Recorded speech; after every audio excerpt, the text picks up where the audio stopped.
নমস্কার বন্ধুরা, কেমন আছেন সবাই? মমস কিচেনে আপনাদের স্বাগত জানাই।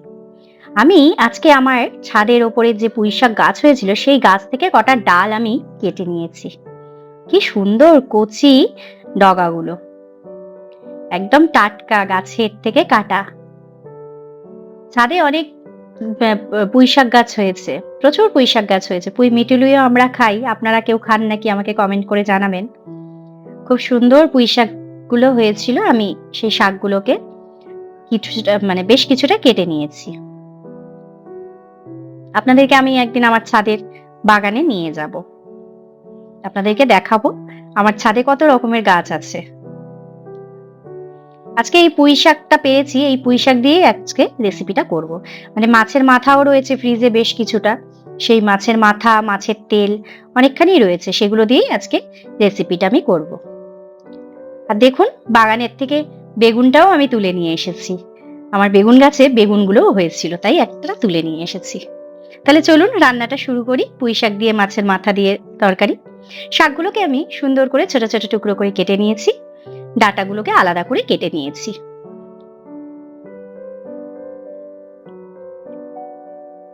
ডাঁটাগুলোকে ছোট ছোট টুকরো করে এরকম মাঝখান থেকে একটু ফালি ফালি করে নিয়েছি, দুপাশ থেকে একটু ফালি করে নিয়েছি। আর একদম যে কচি ডাঁটাগুলো ছিল, একদম ডগার দিকে যে ডাঁটাগুলো ছিল সেগুলো পাতার সাথেই রেখেছি আমি। সুন্দর করে ছোট ছোট টুকরো করে কেটে ধুয়ে আমি নিয়েছি।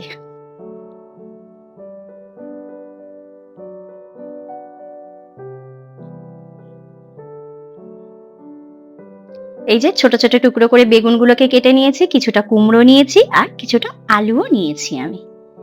নিয়ে সব সবজিগুলো ভালো করে ধুয়ে জল ঝরিয়ে আলাদা করে রেখেছি। তরকারিটা রান্না করব, পেঁয়াজ কুচিয়ে নিয়েছি, আদা আর রসুনটাও আমি কেটে পেস্ট বানিয়ে নিয়ে রেখেছি আলাদা করে। এই যে মাছের মাথা আর সামান্য একটু তেল ছিল, সেটাতে আমি নুন আর হলুদ মাখিয়ে নেব। নুন হলুদ মাখিয়ে নিয়েছি। এদিকে কড়াইতে তেল গরম হয়ে গেছে, এবারে এক এক করে মাছের মাথাগুলো আমি তেলের মধ্যে দিয়ে ভালো করে লাল করে ভেজে নেব।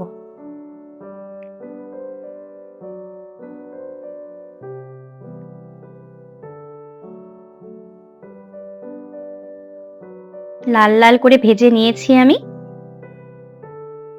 প্রত্যেকটা মাথাই আমি এইভাবে ভেজে উঠিয়ে নেব। এবারে ওই মাছ ভাজার তেলটা আমি অন্য একটা কড়াইয়ের মধ্যে নিয়ে নিয়েছি, বড় একটা কড়াইতে নিয়ে নিয়েছি।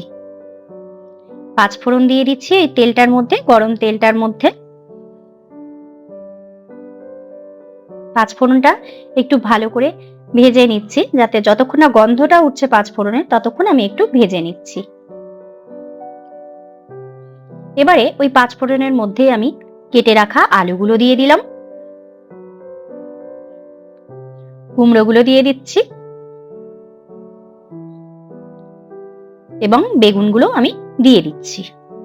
দিয়ে ভালো করে একটু নেড়ে চেড়ে নিচ্ছি। তারপরে আমি ওর মধ্যে কুচিয়ে রাখা পেঁয়াজগুলোকে আমি দিয়ে দিচ্ছি।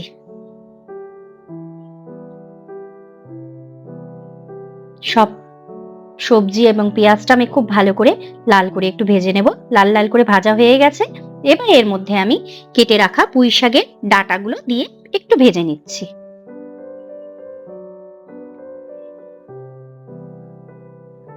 এবার একটু ঢাকা দিয়ে দেব। বেশ মজে এসেছে, সব সবজিগুলো ভালোভাবে মজে এসেছে।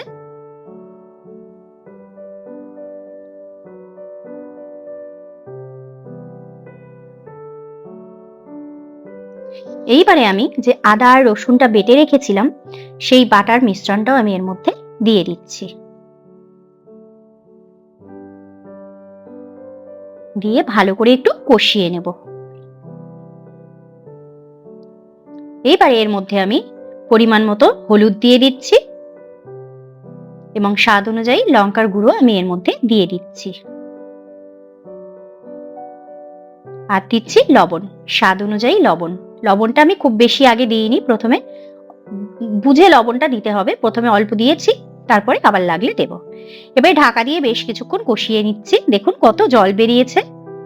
সবজিগুলো থেকেই এতটা জল বেরিয়ে গেছে। এইবারে শাকগুলোকে আমি দিয়ে দেব।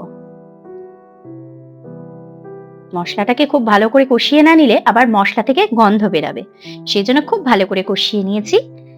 এবারে শাকগুলোকে দিয়ে দিচ্ছি।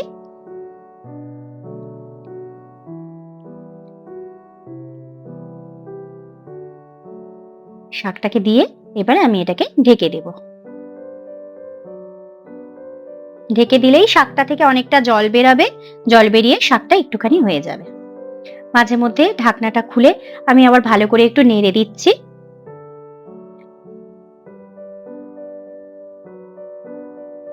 আবার ঢাকা দিয়ে দেব আমি। অনেকটাই জল বেরিয়েছে। এইবারে আমি জলটাকে, সব সবজিগুলো সেদ্ধ হয়ে গেলে জলটাকে একটু শুকিয়ে নেব। সেই পর্যায়ে আমি মাছের মাথাগুলোকেও দিয়ে দিচ্ছি, দিয়ে একটু ভালো করে নাড়াচাড়া করে নিচ্ছি। যতক্ষণ না এই ঝোলটা কমে যায়, মাখা মাখা হয় শাকটা, ততক্ষণ আমি এইভাবে কষতে থাকবো। দেখুন কতটা মাখা মাখা হয়ে গেছে, সুন্দর মাখা মাখা হয়ে গেছে। বারবার ঢাকনা খুলে একটু নেড়ে দিচ্ছি। দুটো কাঁচা লঙ্কা আমি এর মধ্যে দিয়ে দিলাম। আর দিয়ে দিচ্ছি গোটা জিরে, গোটা গরম মশলা, সব আমি একসাথে শুকনো খোলায় ভেজে নিয়েছিলাম। নিয়ে সেই মিশ্রণটা আমি এর মধ্যে দিয়ে দিলাম। একটু ভাজা মশলা দিলে এতে স্বাদটা খুব ভালো হয়। এবারে দিয়ে দিলাম স্বাদ অনুযায়ী চিনি। শাকে একটু চিনি না দিলে, একটু মিষ্টি মিষ্টি না হলে ভালো লাগে না। যে কোনো নিরামিষ তরকারিতে একটু চিনি, একটু গরম মশলা, মানে ভাজা গরম মশলা দিলে খুব ভালো লাগে। আমার রান্নাটা কমপ্লিট হয়ে গেছে। এবারে আমি পরিবেশনের জন্য অন্য একটা পাত্রে উঠিয়ে নিলাম। তাহলে চলুন, ভিডিওটা আজকে এখানেই শেষ করলাম। আর রান্নাটা কেমন লাগলো দয়া করে কমেন্ট করে জানাবেন। ভালো লাগলে আমার ভিডিওটাকে একটা লাইক করে দেবেন আর চ্যানেলটাকে সাবস্ক্রাইব করে দেবেন। সবাই ভালো থাকবেন, সুস্থ থাকবেন। দেখা হবে পরের একটা রান্নার ভিডিওতে।